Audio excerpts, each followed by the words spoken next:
of the state of Florida in and for the second district is now in session. The Honorable Chris W. Altenburn presiding. Those having business before this court, draw near, give attention, and you will be heard. God save the United States of America, the state of Florida, and this honorable court. Please be seated.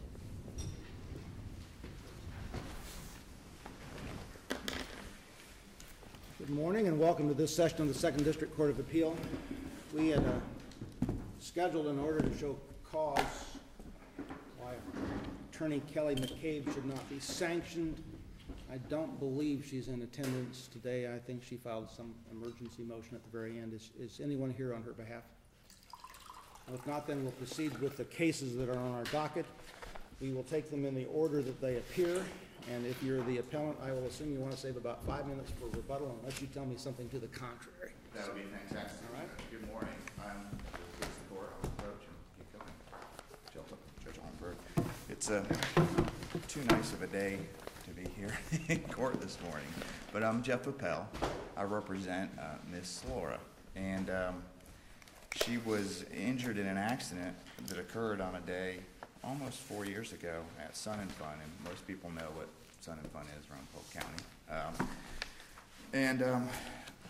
I had the privilege of representing her in a workers' comp case initially. She worked for a security company, and she was out at Sun and Fun, and the day wasn't so nice then. It's the day when those tornadoes came through. It was a pretty vicious weather day, and she was injured, and as a result of that, co-counsel and I filed after her workers' comp claim on behalf of her, and because there's a subrogation interest by U.S. Security for where she worked for, we filed a claim against Sun and Fun sounding in negligence. The trial court dismissed it, saying that Sun and Fun had immunity as a contractor. And so we appealed the summary judgment order, and bringing us here today. And I really, it's not really a complicated case. A lot of these get decided in the First District Court of Appeal because the contractors or the employers, they don't want to pay the benefits. The immunity issues are the ones we ever, only comp issues we ever hear. We get them.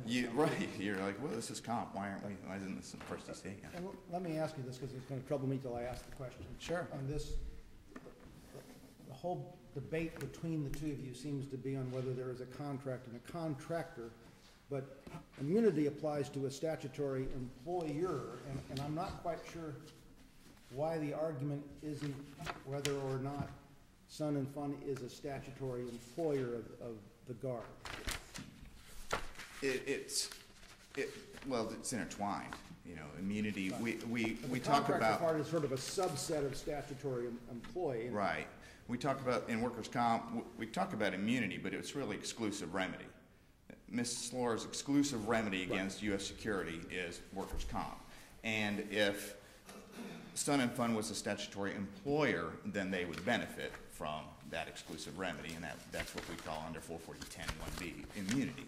So that's where the issue really is: are they a statutory employer? But to be a statutory employer, they have to fall under the statute, which says you're somebody's employer.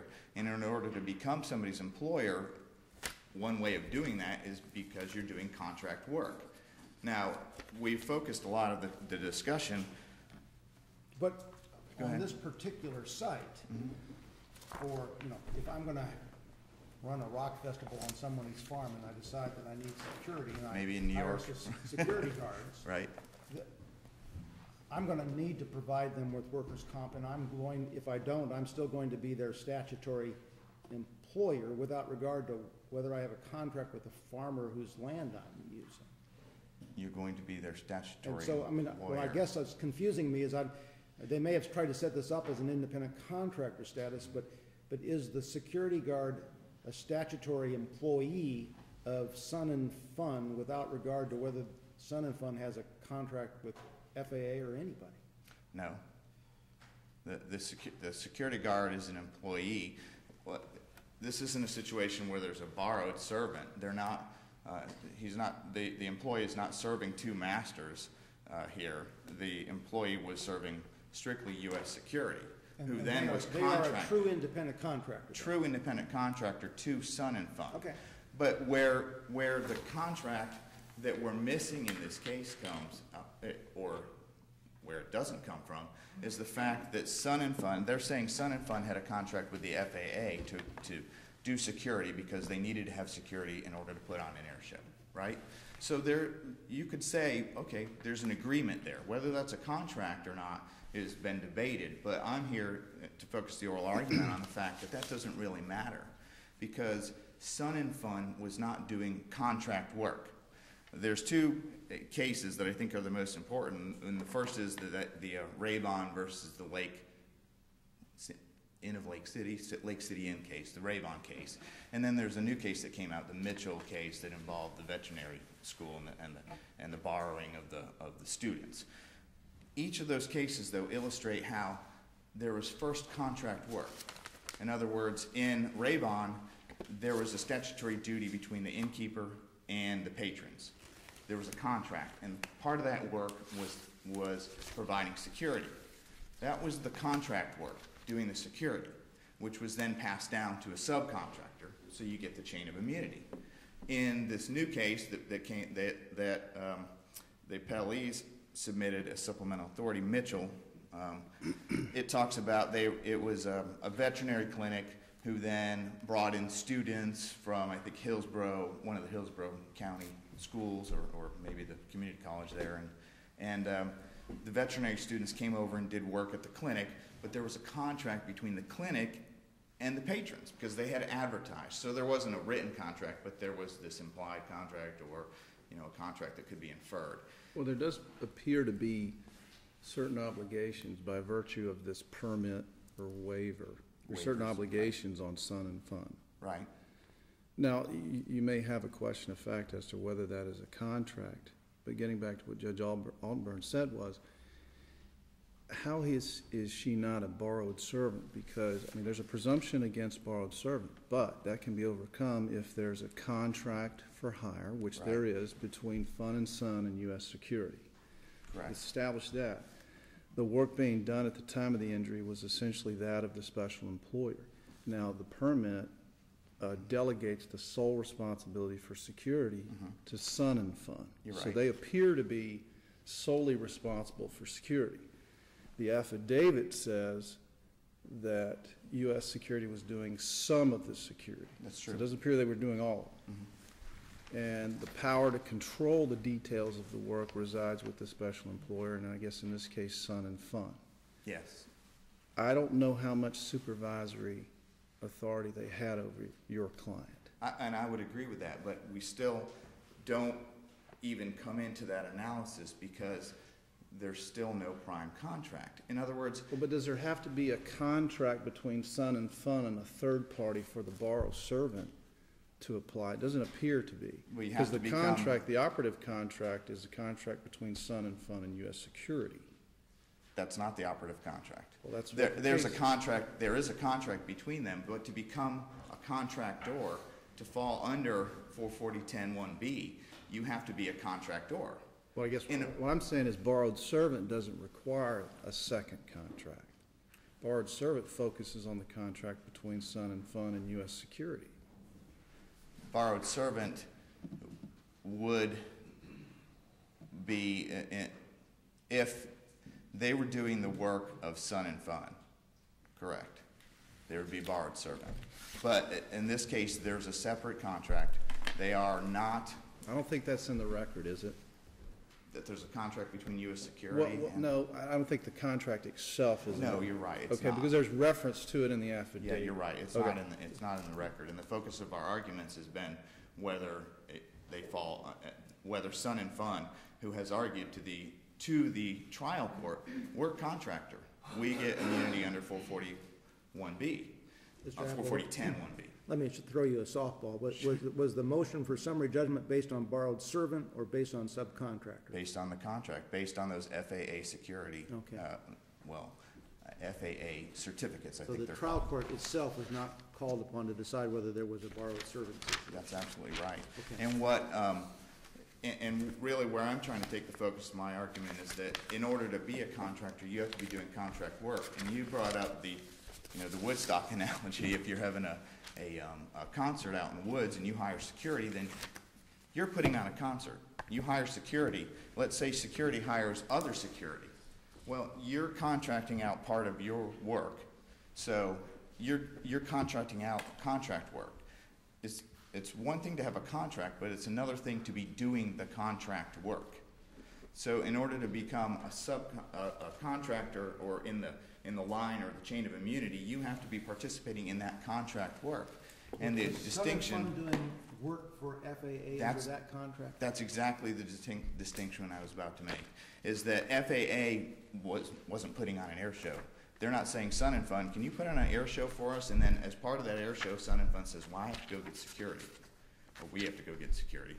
And I haven't, I get that contract, is that contract in the record or not in the record? I have not read it. The contract with U.S. Security? FAA. The FAA. Yes, they supplemented the record with the, they're called certificates of waiver. It's the FAA says, okay, you can do these activities, but under certain parameters. Because otherwise, this airfield would be under certain FAA regulations that would prevent the activities that your client wishes to do there. Is that what this is? Well, their client wishes to do. Yeah. Yes, I only know that. It's not in the record that would be permitted, but I think we can it's implied by looking at the certificates, like, okay, if you're going to do this, you're going to have to guarantee certain things happen. Otherwise, you violate FAA rules. Otherwise, yeah. So this is basically, if I can characterize it, the FAA is going to allow you to exemptions from certain rules, so long as you take other safety steps so that there aren't problems at the airport. That's the way I understand it. Okay. That's the way I understand it. And the pilots do and airports do. I mean, I've flown in and out of there, and you do get exemptions, and they change things around through rules. And the FAA is, a very large governing body, but part of what they have to do the air show is to change the rules or to get their certificates of waiver. So those are really conditions rather than, I think, a contract. But it still brings me back to the point of, even if you take the veterinary clinic case, the work that those students were doing was the contract work. They were doing the services that the vet clinic contracted with the general public.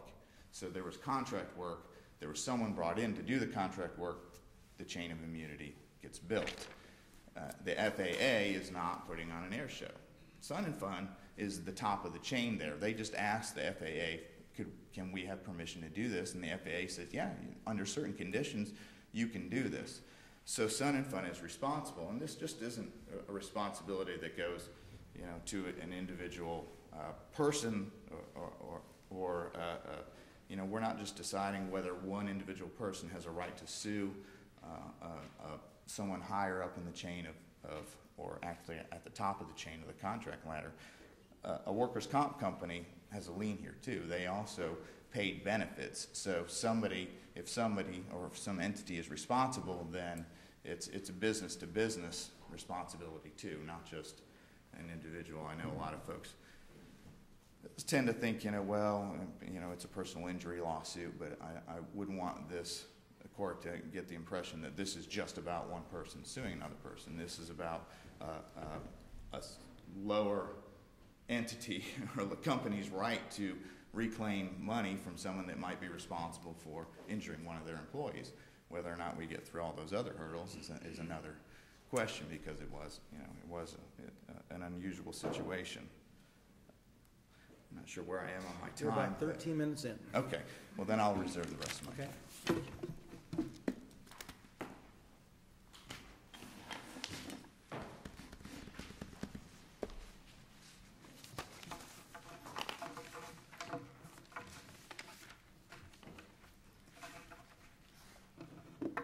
Good morning, Your Honors. I am Kristen Fiore of Ackerman LLP, here today on behalf of the appellee Sun and Fun. This is a very straightforward case. The statute says that if you have a contract with a third party under which you sublet obligations under that contract to a subcontractor, then you are a statutory employer. Let me ask you this question, because I don't sense from the briefs that there's any gulf between the parties. Do you agree that as a proposition of law, pure legal compliance So if you were just subcontracting out something that was necessary to comply with law, as distinguished from contract, you wouldn't qualify under 44010B. Actually, Your Honor, we do not agree with that proposition. If you look at the Gator Freightways case from the Florida Supreme Court, that case says that even if you are just fulfilling a statutory obligation and there's some sort of indication that you may have a contract with customers or another party, then you can avail yourself of the statutory employer status. So I just want to make sure I understand you. So your view of it is if there's a statutory requirement imposed from above and you've got a contract with a third party, even though that's not the contract pursuant to which work is being performed, you'd still qualify for the exemption? No, there has to be a contract pursuant to which the work is being performed. But if you are also complying with some statutory regulations, that doesn't mean that you can't. But either way, the existence of a contract between Sun and Fun and FAA is kind of indispensable to the judgment in this case, right? Yes, unless you look at our alternative. Yeah, and I get that. Yes. So let me ask you about that. I will tell you, when I look at this, mm-hmm. I see a federal statute that says it is a violation of federal law to operate aircraft in violation of FAA regs.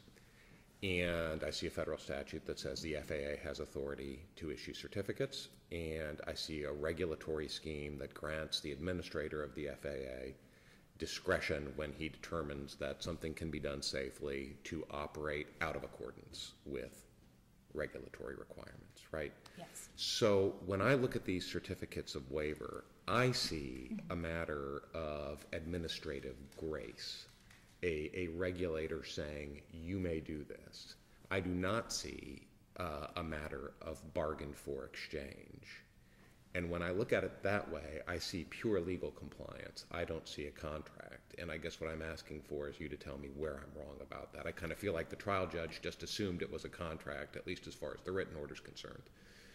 Okay. And I'd like to know where I've got it wrong. Okay, well, first, the statute itself does not define contract or contract work. So what we have to do is look at the nature of the relationship and whether or not the agreement between the Sun and Fun and FAA fits a standard contract, which they argue is not even an issue. What did you offer to do for FAA? We offered to, the consideration, we offered to. What did you offer to do? We offered to ensure that the Airshow was safe under the special provisions in the certificate of waiver. And why did the FAA need that? Because normally the FAA has. Are they going to be liable for this thing? No, not under the certificate of waiver. So what is the benefit they derive from your offer to perform this? The benefit they derive is that they have our client performing the security provisions under the agreement. So our client says we are going to perform these security measures, and that way the FAA is ensured that it's going to be a safe event. Well, how do we know that from? Oh, I'm sorry, Judge. That's okay. If Sun and Fun decided not to do the security function, would the FAA step in and do it? No. Well, this seems like a permit. This just seems like a permit. You are allowed to operate an air show. And if you're going to operate an air show, just make sure it's secure. I don't see any considerations between Sun and Fun and the FAA. Well, the consideration is that the FAA is willing to forego its, regulating these activities in exchange for the Sun and Fun providing the security. But the FAA didn't pay you to provide security at this site. No. And you didn't subcontract out a security obligation that FAA was paying you for. No, Your Honor. So it doesn't feel like a contract and a subcontract. I understand, and to the extent that appellant argues that this needs to be a traditional contract or a conventional contract, That, he relies on the State v. Lucky case from the first DCA for that proposition, and Yeah, I that guess the has question, been. though, is whether it's a contract at all. I mean, let me, just following up on Judge Sleet's question, let me kind of posit a hypothetical. Suppose I wanted to hold a rally in a park downtown, and I went to City Hall and applied for the permit I needed to hold that rally. And they said, here's your permit, but it's a condition of the permit because it's going to be hot out. We want you to have water for people. And so I hire somebody to come and hand out bottled water. I mean, am I covered by 440-10B? And if so, why? Well, there would be an argument under that hypothetical that you would be covered because you had an obligation under the permit, which is an agreement, in essence, with the municipality. And I guess maybe that's where this comes down. Yes. What's your authority for the proposition that an agreement, that a permit or a matter of kind of administrative prerogative imposing conditions is a contract? I mean, is there law that supports that? I don't see it. There is not a case that says exactly that, but there are cases that say that as long as you have an agreement, the statute doesn't define contract, it does not define contractor. All you need is an agreement between two parties under which you are required, you have an obligation to do something, and then you sublet that obligation to a subcontractor. So the case law does not specifically, I've not located a case that specifically addresses a permit circumstance, but under the case law that does exist, it merely states that you have an agreement to do work based on an obligation under an agreement with a third party. And to the extent that appellant argues that there is a requirement that you must be doing work for the FAA, that they cite no authority for that proposition. As long as there is an obligation under the agreement, it doesn't have to be that you are performing work for the third party. But every case seems to imply in its facts that that special employee, borrowed employee, or subcontractor employee is doing some type of work for that third party. Right, and in this case, I don't see it here. okay, well, the work that the party is doing is the security to ensure the safety of the patrons, which, you know, are essentially under FAA, you know, governance, I guess. Okay, holding Sun and Fund, I think we also have to look at the purpose behind the workers' compensation statute here, and the purpose is to ensure that all employees are covered by workers' compensation. Holding Sun and Fund liable in tort for the same injury already compensated by U.S. security violates the plain language of the statute and also frustrates the... Well, does your client have a duty to make sure that this person has workers' compensation? We do, Your Honor. We have a duty to ensure under the statute. Well, if you're not a statutory employer, why is that? We are a statutory employer. Because you're a contractor. Correct. If you're not a contractor, do you have an obligation to provide contact? Not in this circumstance. And so if Ms. Because we have lots of situations where people are hurt on the job and we allow them to sue someone who caused their injuries, and the workers' compensation carrier has a lien or a right for reimbursement from the tortfeasor. I mean, correct. And in this case, this is an exception to access to courts for torts. Is right. Not the general rule. Right. And in this case, with the case of a statutory employer, the statutory employer has the obligation under the statute to either provide workers' compensation insurance to the employees of the subcontractor or ensure that the subcontractor has it, that insurance. And in this case, the subcontractor had the insurance, and Ms. Sora received those benefits. And to the extent appellant argues that there's a lien in existence and that we're here to also, you know, work out those rights, that was not argued below, and that is not in the record. So I would submit that we can't consider that. Let me ask you this question Yes. about your plain language argument. I mean, is your definition of contractor basically any party to a contract? I mean, isn't that? Under the statute? Yes. It's a party to a contract, to an agreement that has an obligation under which, and then sublets that obligation to a subcontractor. Right, well, that it seems to me may conflate the concepts of contract and contract work, which I think are related, but I mean, I guess if you had to define contractor, what would your definition of that term be? A party to a contract that has obligations under that contract. And I guess that I wonder from a plain meaning perspective, you know, I don't know that that's consistent with the way ordinary people would interpret that term, right? I mean, if I am a party to a contract of real estate, for instance, suppose I'm a buyer and you're a seller, it would seem odd and stilted and inconsistent with plain meaning, at least to me, to say that I was a contractor. I understand that, and I think you have to look at the entire workers' compensation statute and the scheme to understand what the goal here is of the legislature, and to the extent that appellant may argue that it was not the intent of the legislature for this result, that has not been argued in the briefs or below, and that I would submit that's waived.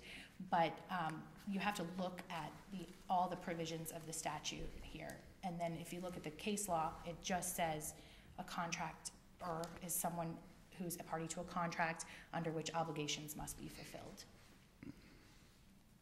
And so, in addition to Sun and Fun being immune from tort liability based on its contract with the FAA, Sun and Fun also had an implied contract with its customers to provide security at the Airshow, and under the tipsy coachman. What's in the record to support that claim? I mean, as I look at the affidavit of Mr. Boggs, I basically see something that authenticates the certificate applications and the certificates and talks a little bit about them. I don't see what would get us to a summary judgment on your alternative argument. Okay, if you look at the Gator Freightways case and the Delta Airlines case versus Cunningham out of the 3rd DCA, you can imply a implied in fact contract. Did you move Yes. for summary judgment below on this theory? On the On the alternative implied- theory, no, Your Honor. No, it's a tipsy coachman And argument. are we allowed to use the tipsy coachman to give you a summary judgment on a theory you didn't argue below at all? I believe so, if you can imply from the circumstances and from the nature of the event that it is permissible to do so. Well, what was you gave your customers a ticket, a license. On the back of that ticket, I bet it says something. Do we know what it says? No, Your Honor, that is not in the record. So it has, your theory is that on the back of this ticket says, we're gonna provide you with security and you can sue us if we don't. You think that's on the back of the ticket? I can't posit what's on the back of the ticket. However, I can say that if you look at the Delta Airlines case, for example, the court implied a contract because Delta has an obligation to provide, to service and maintain its airplanes to its customers. There was no indication in that case of any record evidence that there was a ticket or anything. I mean, you assume there's a ticket because it's air travel, but it didn't say what the ticket said. But I mean, you're asking to imply a contract in fact. I mean, that embedded in that statement is that there are facts that support its implication, and I just am wondering where those record facts are here. And I understand what you're saying. There is no ticket in the record. There are not other facts that describe the nature of the relationship between the customer and the air show. But based on the case law, if you look at Gator Freightways, if you look at the first district's, the lower court decision in Gator Freightways and the Supreme Court decision, there are no facts there that show the existence, that support the implied contract. They just said that we assume there was a contract for the hauling of freight between the customers. So that is the basis of our alternative argument. Okay. Based on its contractual obligations to both the FAA and its customers, which it then sublet to U.S. Security, Sun and Fun is a statutory employer entitled to immunity under the law, and we ask that you affirm the trial court's judgment. Thank you. Thank you, Jeff Appel, again, for the comment. That would have been a better argument to have made to the trial court on summary judgment that there was some implied contract between the customer and Sun and Fun, and then security was provided, but that was not argued or made below. And we are here on a summary judgment ruling that throughout the case, based solely on the fact that there was a contract when indeed there was no bargain, there was no consideration, there was just the overlaying federal guidelines or exemptions from the guidelines that Sun and Fun was complying with. And the word contractor is we keep talking about it, but we're still not focusing on contract work. And I took that, I wrote the one case reply brief because the Raybon case uses the word contract work. And that's what crystallized it for me when I was trying to make the argument and that the FAA wasn't putting on an air show. And I think you talked about that during the appellee's discussions or argument enough. What also wasn't argued below was the borrowed servant theory. But the borrowed servant, that's where common law gets sort of mixed in with our statutory workers' comp. We had borrowed servants under common law, and then in workers' comp, they referenced borrowed servant in the immunity issue. But to be a borrowed servant, and I went back and while I was on my break, I looked up, there has to be the power of control to control what that individual is doing to become a borrowed servant. The FAA, I'm sorry, not the FAA, but Sun and Fun was putting on an air show. They had hired U.S. Security. U.S. Security was putting on part of the security, and U.S. Security was controlling Miss Sora and what she did. So there's a missing element there that the work being done at the time of the injury was essentially that of the special employer. We just wouldn't, even if you wanted to affirm under an alternative theory, those elements of borrowed servant wouldn't be met. And I know I used a lot of my time initially, but opposing counsel did mention the intent of workers' comp being to provide coverage for injuries on the job. Well, that is the intent. That's the main intent, but 44039 also provides the mechanism for an employer or an employee to go after a third party subject to the lien. And that's exactly what this case is, because Sun and Fun was not doing the work of the FAA because there was no contract. We're arguing that the summary judgment ruling should be reversed and the case should be allowed to go forward. Thank you for your time this morning. Next case is Sauce versus Federal National Mortgage.